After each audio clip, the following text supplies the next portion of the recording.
Turkish beef Adana kebab, grill chicken with lemon rice. Greek chicken with lemon rice, আর হলো Turkish beef Adana, Turkish beef Adana kebab লিখে দেন। Turkish beef Adana kebab. Turkey beef Adana কাবাব।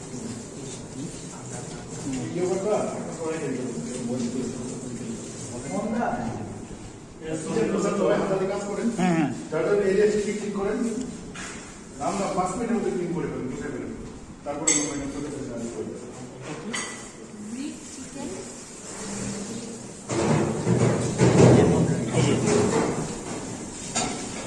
বেশ dry হয়ে যাবে। আর রাইসটা রাখেন পরে। এই আরিফ ভাই আসছে না কেন? ঠান্ডা হয়ে যাবে, খেতে মজা লাগবে না আমাদের।